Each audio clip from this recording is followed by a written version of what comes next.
The Marty and Laura Show is brought to you by Veterinary Village. With locations throughout Wisconsin, Veterinary Village is dedicated to enhancing the quality of animal and human lives today and into the future. Welcome to the Marty and Laura Show. I'm Laura. And I'm Marty. And we're back today talking about basic care. So, feeding and grooming. We're sticking with our dog pets for this week. We're going to get to the kitties and the rats and all the stuff, but we're going to finish up on the puppies first. So, talk about food and grooming, just really, really basic stuff. So, Marty, how you doing today? Having a good day? It's great. Excellent. Have you frozen to death there in Wisconsin just yet? Oh no, it's 20. It's balmy. I go out in That a is fleece balmy. jacket. I go out in a jacket. It's fine. It's fine. Oh my Till it goodness. gets below zero, I don't complain. Yeah. Yeah, I had Nikita like that in Nebraska. So so what we've got a baby puppy. We were talking last week about house training, crate training, all that kind of stuff. So our baby puppy, how much food are we feeding and how often? From a veterinary perspective, is there like a calculation of amount of food to weight of puppy or something like that? Talk to us. Yes. Yes. Puppies under 6 weeks of age need 4 meals a day. Most people don't get their puppies till they're at least 7 to 10 weeks old. By 7 to 10 weeks, 3 meals a day is appropriate. They should be fed 3 meals a day until they're 6 months old. And at 6 months, then you can drop to two feedings a day. I am of the personal opinion that all dogs should be fed at least twice a day for their entire lives. It reduces the risk of bloat, gastric dilatation, and volvulus. It makes the dogs more comfortable. They're not as ravenous when you feed them. And at one point, I fed 140 critters a day. I had two children, 16 dogs, a husband, sheep, rabbits, chickens, cattle.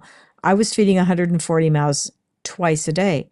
So I don't want anybody to say I don't have time to feed my dog twice a day when you have one or two dogs. That's just not okay. So 2 meals a day is appropriate after 6 months of age for the rest of their lives. But until then, 3 meals a day because their stomachs are little, Mhm. their colons are little, their intestinal tract is little. And basically, the rule of thumb is for every stool a puppy has a day, you should be feeding a meal. So if they're having 4 stools a day, you should feed 4 meals a day. If they're having three a day, feed three. If they're having two a day. And to a certain influence, that kind of goes both ways. If you feed too much at one time, they're just not going to be able to hold the amount of food. Their GI tract is going to move pretty quickly, and you're going to have more likelihood of diarrhea. So no one wants that. So Mhm. 3 meals a day, please.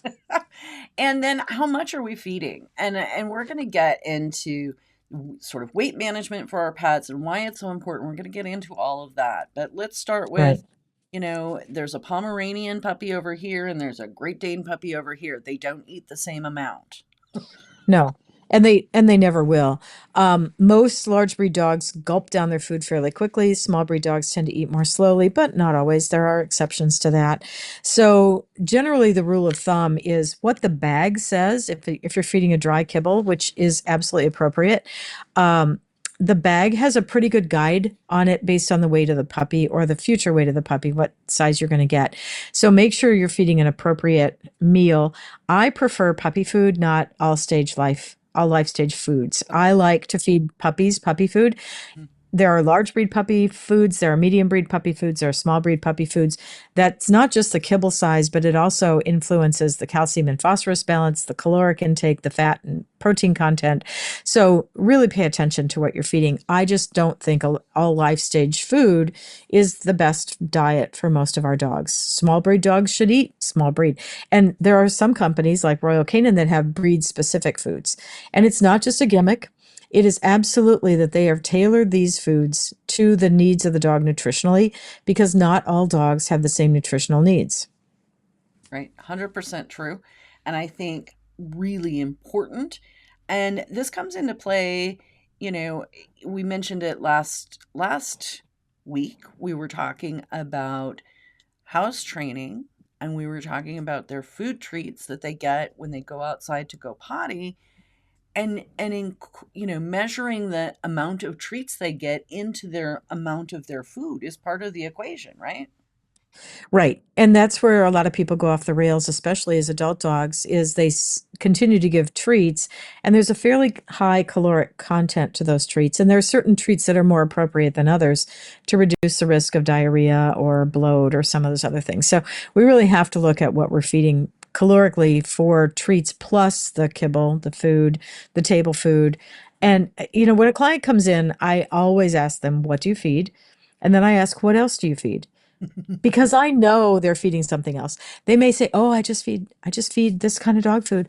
Like, no, no, no. What else do you feed? Come on, fess up, because I know you are all doing it. I do it. We all do it. There's something really magical about that relationship that happens when you hold a piece of food and it disappears down the gullet of another creature and they're happy. It doesn't matter if you're the Jewish grandmother or if you're the puppy owner. There's something magical about feeding and that relationship. So I'm in no way going to interfere with that relationship because I think it's absolutely critical that we have those Hmm. things in our lives to make those relationships strong. We like to feed treats at the veterinary clinic because two reasons. One is I want the dogs to be as happy as I can have them there as possible. And two is it helps me assess the dog's stress level. If they get so stressed that they started eating treats and can't or never could eat a treat, then that tells us a lot about their stress levels. So there's a lot to understanding what's going on. But we're straying off a little bit here. I'm sorry. I tend to Squirrels, do that. So squirrels. let's go back to it's okay to feed dog food. Kibble is great. And then appropriate treats are what you need to do. And for appropriate treats, you can feed, if you're housebreaking, you can take their regular food, put it in a little Ziploc bag, put it in your jacket pocket, hang it by the door. Right. You're not upsetting their diet if you have a dog with a particularly sensitive GI tract. And some breeds and some individuals within breeds are more sensitive than others. I can feed anything to my corgis. Nothing upsets their GI tract. German Shepherds, if you look at them cross-eyed, they get diarrhea. So, there's absolutely differences. And Bernese Mountain Dogs, they're sensitive. There's some breeds that are sensitive. And then if you are using your treats as housebreaking and you need to sometimes have a treat that's way better than what's in their dog food bowl. So it needs to be a piece of cheese. It needs to be a piece of hot dog. It needs to be something yummy and delicious because if you're going to expect that dog to go out in rain, dark, cold, snow, lightning, whatever it happens to be, you're trudging out there with them. You've got to make that food treat so good that they are willing to go out in rain, wind, blowing, cold, blizzard conditions because otherwise they're going to look at you and go, I'm just going to use the indoor bathroom, man. I'm good with under the dining room table. Well, and I think it's really important too because it's part of this whole conditioning process, right? Like we were talking last week, Yes. you ring the bell, go outside, you go outside with them, you say go potty, you give them a piece of cheese as soon as Mhm. potty, not when you come back in the house, right? Right. So, As soon as they're not, as soon as they return to a horizontal position, that food treat needs to be in front of their little lips so that they understand that you are giving the reward for doing that. And I have clients, particularly men, who will say, I shouldn't have to give a food treat to housebreak, to teach the dog to come, to do whatever. Especially guys who have these deep, gruff voices and they don't understand that a high pitched, happy voice gets you further with a puppy. And so does food. And so they'll say to me, well, he should just go potty out in the yard because I want him to. Okay. So I look at them and I say, well, do you have a job? Well, yes, I have a job. Do you get paid to work? Yes, I get paid to work. Okay. What day do you get paid? On Friday. Okay. So what if you didn't get paid on Friday? What if your paycheck didn't show up in your checking account or in your envelope on Friday? Would you go back to work on Monday? About half of them say, well, yeah, I'd probably give them the benefit of the doubt. I've been there a long time, and it was probably just something that an oversight at the bank or something that happened. And about half of them go, well, no, I wouldn't go back. Like, okay, well, why would your dog go out in the yard in a blizzard to urinate when they could just go under the bed in the dining room or in the extra bedroom or go under the dining room table? Like, why would they go outside if you're not giving them a paycheck? And they go, oh, yeah, I get it. So you really have to look at it from the perspective of the reward benefit system. It's just like going to the casino, you keep putting those quarters in because there might be a payoff. So might hit the there's triple got to be a cherries. reward. Yeah, exactly. Well, There's and I got to be a think, reward. sort of a myth, if you will, is that the reward is the puppy doesn't have to go pee anymore. Puppies don't think the way we do. No, that is not a strong Their enough. brains don't work the same. No, no, it doesn't work that way. It's like, a lot of things just don't Do work that way. So you can't think like a human. You have to think like a puppy. And the puppy is food motivated. yes. So we need to use that to our advantage. So find the treat that they like the best. I used to do hot dogs. I love to do hot dogs. I'd take them and cut them into lengthwise into quarters so that they're little triangles, not round things that the puppy can choke on. Put them on a paper towel in the microwave and microwave them till they're like pepperoni, like all the gooey stuff is out of them and they're a nice crisp little treat. You can put that in a Ziploc bag in your jacket pocket and hang it by the door. And so you're not trying to run to the refrigerator and get the treat and then grab the leash and then your boots and your coat and all the other stuff to get the puppy out. You Right. need to have all that equipment at the door, ready to go the minute that the puppy says they need to go potty. So you can jump into your boots, jump into your jacket. The jacket has the food treats in it, and you run out the door, puppy on a leash. That has to be all preset so that it goes well. And if you don't, then that's your fault for making that mistake. And if you have hot dogs for treats, they love a microwave because they taste really good, and you don't have to wait to stop at the fridge to get those things to happen. However, make sure you hang your jacket where the dog can't smell the treats and chew a hole through your jacket, because I can't tell you how many clients come in with their dog coat Hmm. and there's holes chewed into it because they hung it low enough that the puppy could reach it and they nibbled on the jacket. I cannot tell you how many, I don't know, thousands of dollars worth of really beautiful suits, because when I was showing dogs had pretty outfits, right? And you'd forget that there was still a food treat in your pocket from the dog show when you hung the suit back in your closet. And Morris, Yeah, my the dogs Akita, find those. Yeah. my Akita ate, I can't tell you how many Yeah. pockets out of how many suits. It was very depressing. Yes. Yes. Yes. Yes. They'll Oh, find those things. yes, they will. So just be prepared, kind of work on it. Yep, absolutely. Okay, so moving on. We talked a little bit about the type of food. So kibble is Mhm. good. How speak to your professional opinion about wet food, raw feeding, homemade meals. I mean, there's lots of peoples with lots of ideas, Yeah, and so I want to there are. make sure that they have absolutely 100% the best information they can get. So, Yeah, and I'm kind of fanatical about, I think dry kibble is absolutely appropriate for big dogs. However, until my puppies are at least 4 months old and they have their adult teeth coming in, I wet the food. I let the dry kibble soak with water. And if I'm trying to move things along in my life, I put the water on the food, put it in the fridge, have it ready to go, and then I could just pop it in the microwave for a few seconds, take the chill off of it. I've had 3 client puppies choke to death on dry kibble. wow. And they were always the biggest, most aggressive eater in the litter, that they put down the bowl of food. The puppies all ran over. The first puppy to get there grabbed a mouthful of food and inhaled it. 2 were bulldogs, 1 was a golden retriever. It breaks my heart that those things happen. So I feed my dry kibble wet with water, just warm water, until the puppies have their adult teeth. And my husband is always saying, well, can't we just feed it dry today? Aren't they old enough? And I'm always saying, no, because I have eaters that are too aggressive and I'm too worried about that. So I feed dry kibble.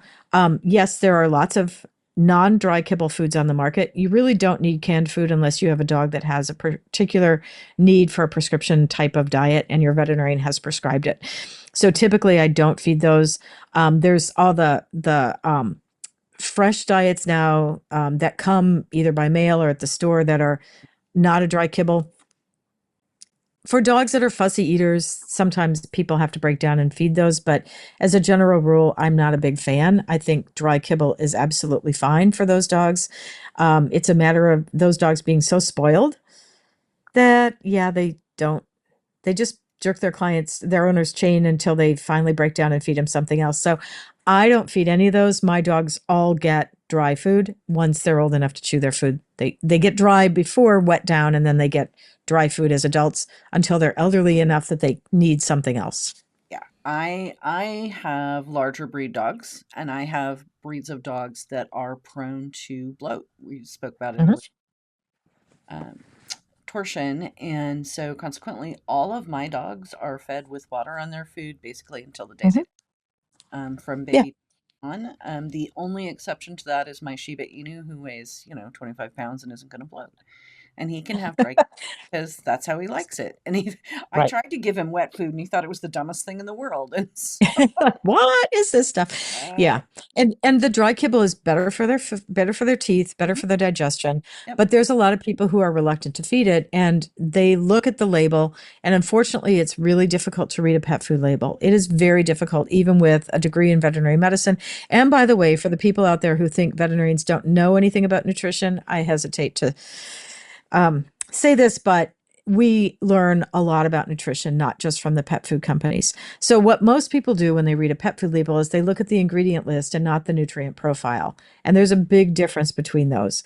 There are ways to manipulate the words on a label that make it sound like you're feeding something lovely and fancy when really it's not any different than the other diets that are on the market. So, look at the nutrient profile, talk to your veterinary professional. I try to talk about nutrition at every single veterinary visit, but it doesn't always happen. And if your veterinary clinic doesn't feel comfortable addressing nutrition, bring it up. Ask them what they would recommend that you feed. Introduce the concept. Ask if your dog's weight is okay. Ask those questions at the veterinary visit because some vets are uncomfortable saying your dog is overweight or uncomfortable talking about nutrition.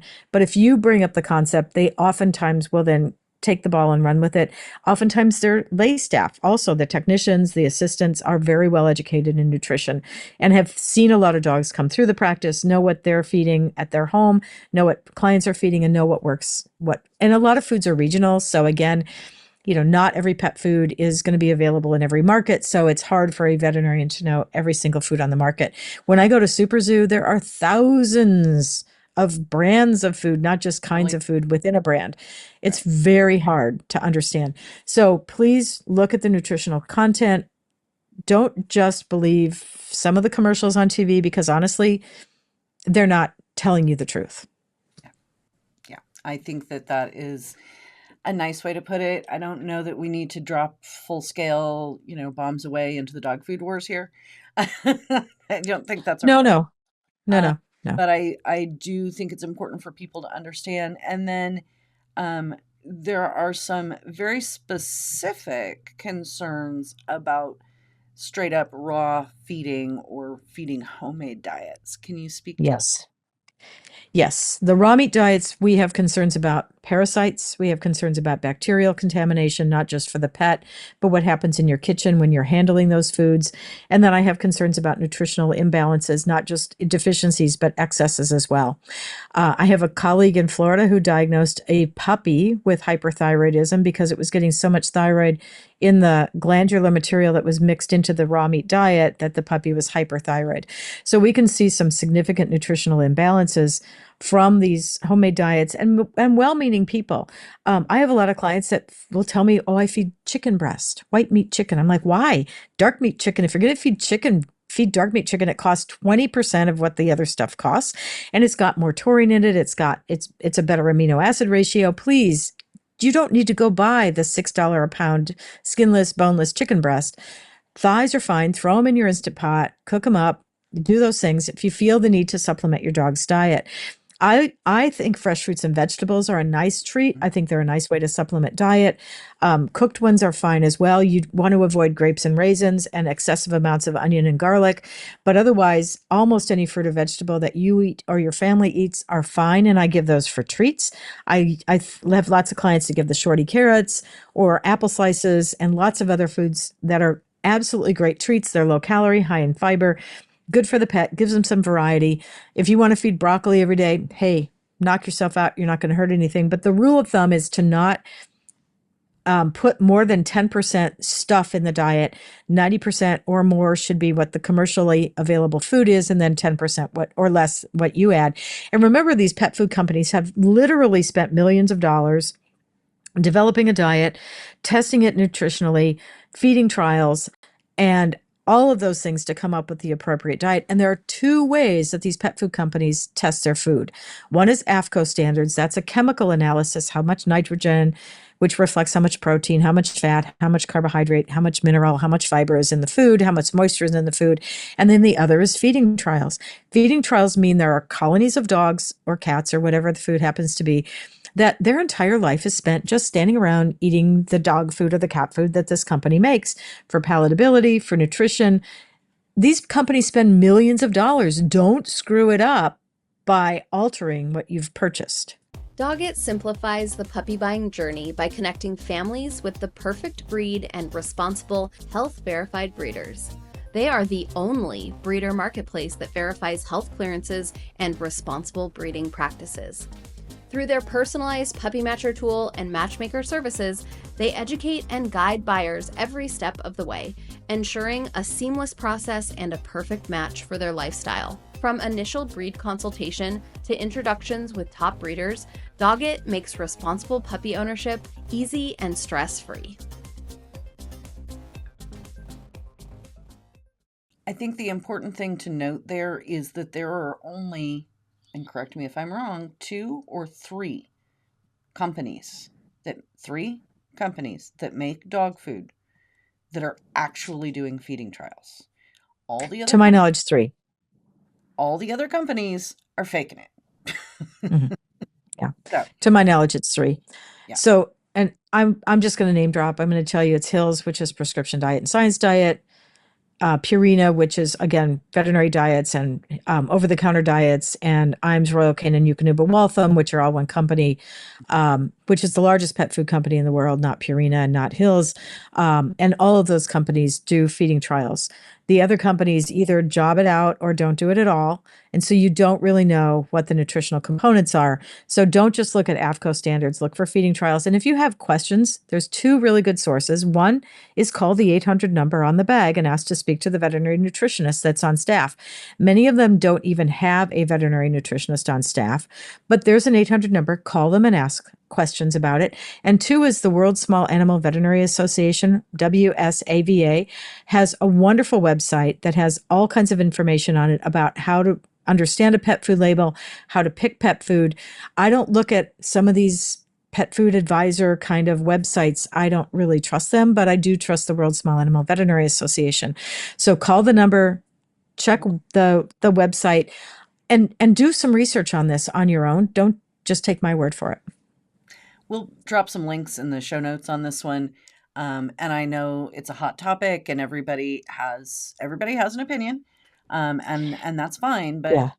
there's and a passionate opinion. These are not just people that are raw feeders are rabid about their choice.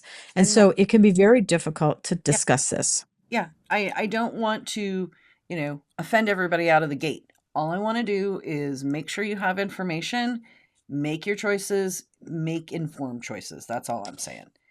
Right. And there is a website called Balance It that if you, for some reason, need to make your own pet's diet, if they won't eat something over the counter or they have a particular nutritional need, you can go to the website and either learn how to feed the food or how to make a food, or they have a nutritionist, a veterinary nutritionist that you can do a consult with and develop your own food. But the problem with most of these foods that people make at home is they start off with a good recipe, and then there's something called recipe drift. One day you can't get turkey necks, so you substitute chicken necks. And the next time you can't get broccoli because they're out at the store. Believe it or not, my store was out of broccoli a couple of weeks ago. I was like, what? Where did the broccoli go?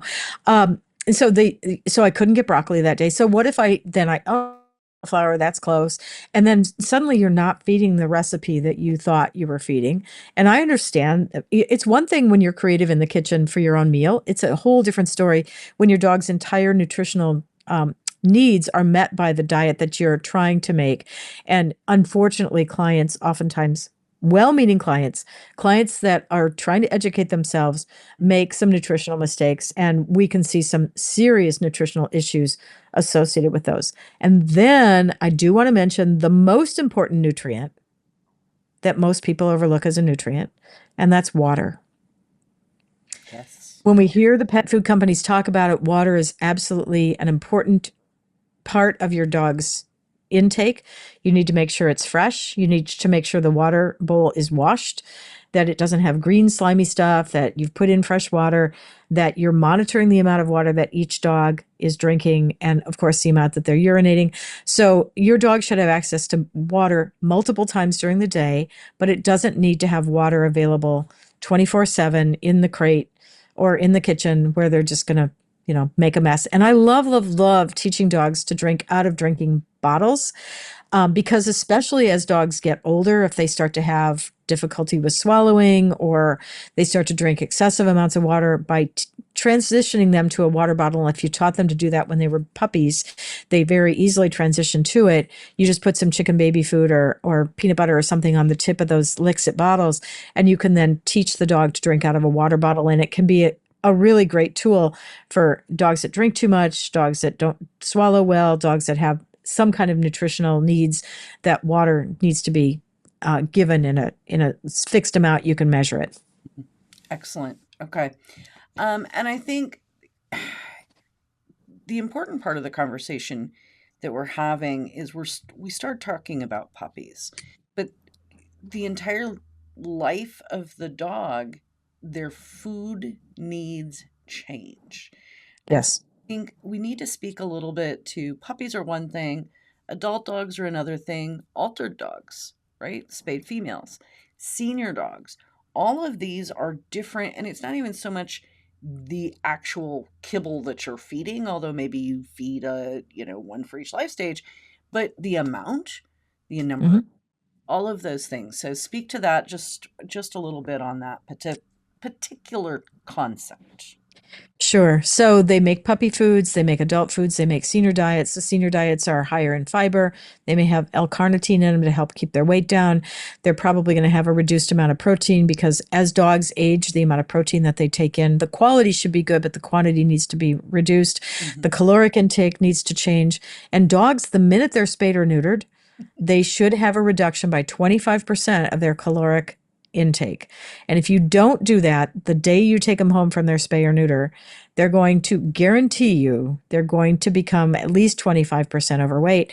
And we know obesity in the dog is parallel to obesity in the human. And we see more cancer, more joint disease, more diabetes. All of those things change.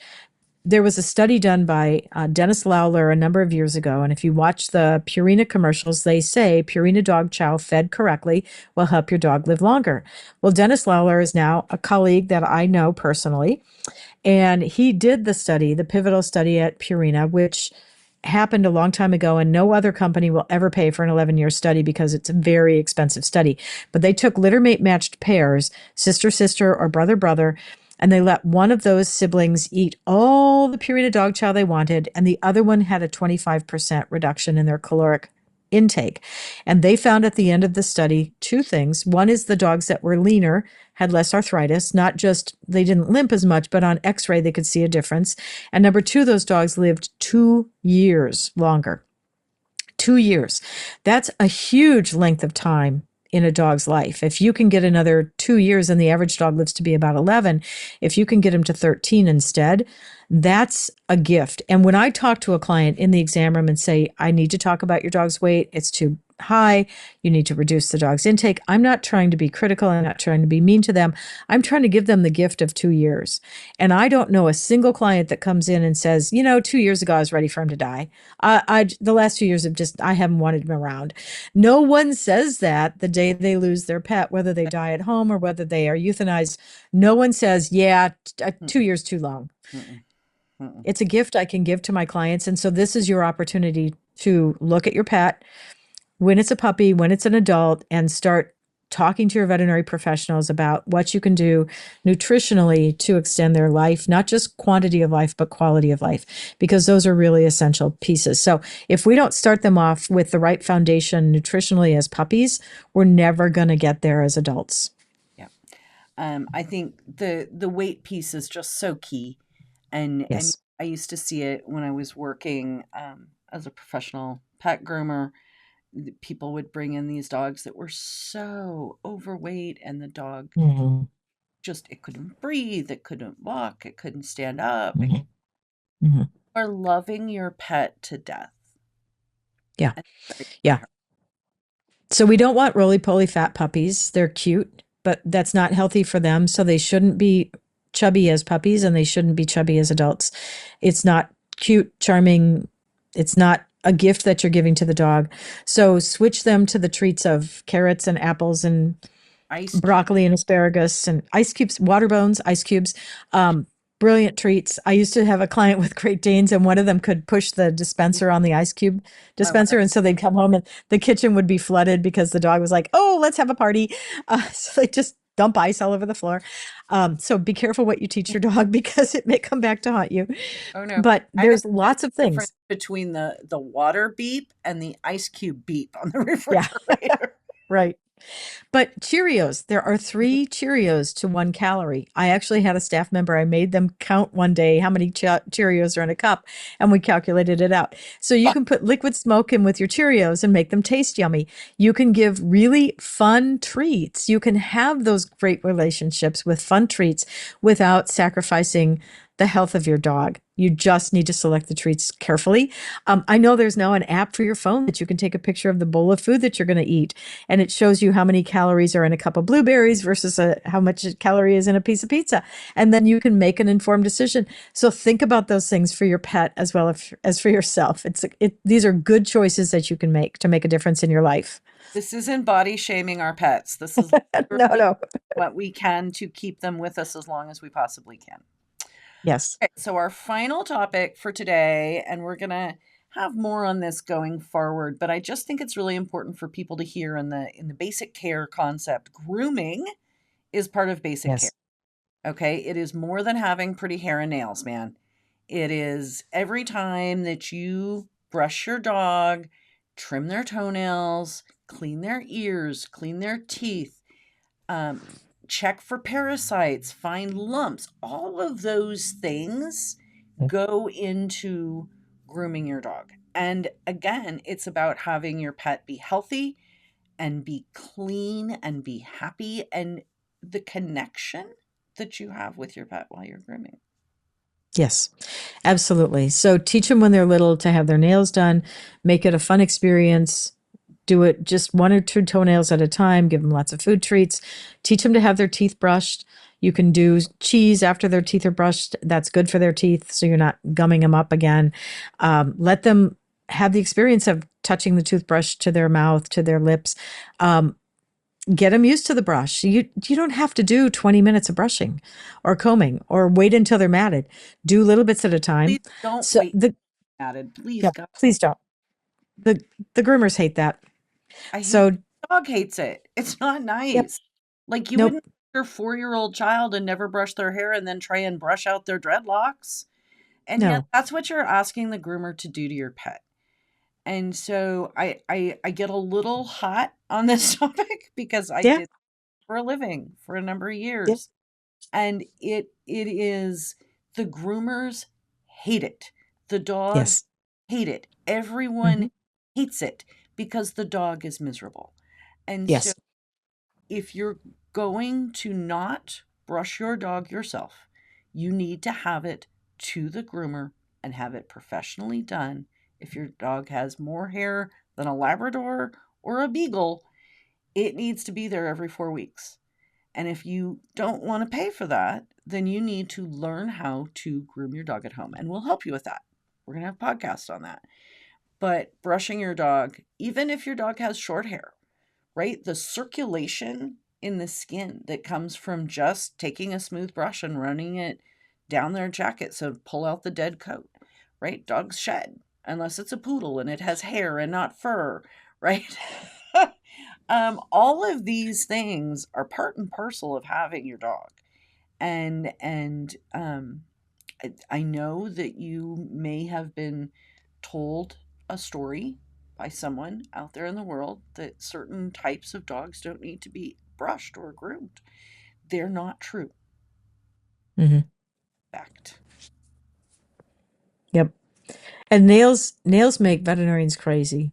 We see them come in, and it's not just that their nails are long, it's just that they start to deform the feet. They can grow back into the pads.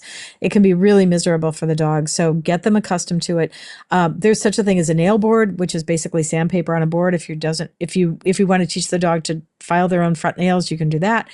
Get them used to the nail trimming. You can do a clipper, you can use a Dremel. There's rotary tools that you can use. So just get the dog really familiar with those things. One of my employees used to put the dog nail clipper in the food bowl so the dog would have to look at it while he ate because he didn't like having his nails trimmed. And she's like, okay, well, get used to it because this is going to happen.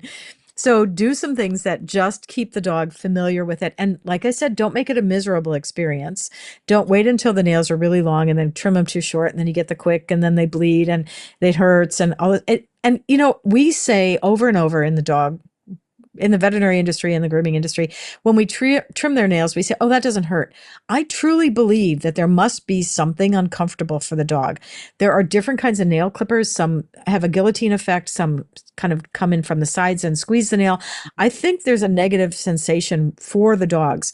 So please make it as positive as you can, because I don't think every dog on the planet lies to us about it hurting. I think there's something to it. So believe your dog, but just do every week, just trim the little tips off of their nails so it's not a big deal and it doesn't squeeze and it doesn't hurt. Get them used to that. Well, and I can tell you, from a professional grooming perspective, many of the clients that I worked with were scared to do their dog's nails. Like they didn't want to hurt their pet. And I get it. Like I don't want to hurt the dog either. Right. And so they would be nervous and they'd be like this, shaking while they're and scared and tense, right? When they were holding do their toenails. Guess what the dog felt? Tension and scared.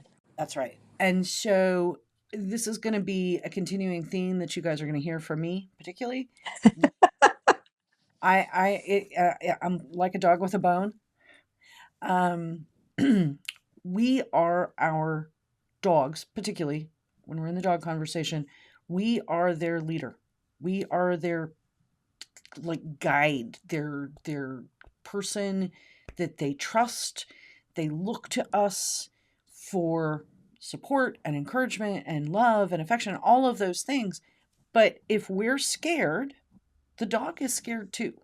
Mm-hmm. They feel that. They have that symbiotic relationship with us that informs their actions. And so if our attitude is, this is scary, it's going to hurt, it's terrible, I'm so sorry, if that's what our head is saying and our mouth is saying and our hands are saying when we're holding our dog to trim their toenails, then that's what they think. Mm-hmm. Right. So be confident, learn to do it, have your groomer teach you, have your veterinarian teach you, have your breeder teach you. These are all great skills for you to have. And we're happy to help you, but just get used to it and then have styptic powder, or if you don't, flour, cornstarch, something that you can put on the tip of the nail. If you do accidentally get a nail too short, you zig, they zag. That happens. The Dremel tools with the rotary on them, those are wonderful if you can get the dog accustomed to it. It makes a little noise. It bounces a little bit. But all those things are skills that you can teach your puppy very young, very early. Make it very positive with peanut butter, cheese, hot dogs, something really yummy. And like I said, just do 1 or 2 nails at a time. Don't say, well, we have to do all 18 today, and tackle the dog and make it difficult for you and for them. Get them used to it, trim them weekly, and you can make a world of difference in the quality of your dog's feet and their toes as they age, that they're going to be a lot more comfortable. It is not just cosmetic. It is about their health as well. Absolutely. Okay, you guys, there will be more to come. That's it for today. Thank you so much for joining us on the Marty and Laura Show. We are thrilled that you're here. Thank you. Thank you for joining us on the Marty and Laura Show. We're excited to bring you these unique, fun, fact-based conversations about pet health. We hope you'll join us on social. Stop by the website to sign up for an extra tip of the week for your pet. While you're at it, do us a favor, please, and leave a review wherever you find your podcasts. The Marty and Laura Show is produced by Pure Dog Talk, Inc., sound design and editing by Premium Audio Services.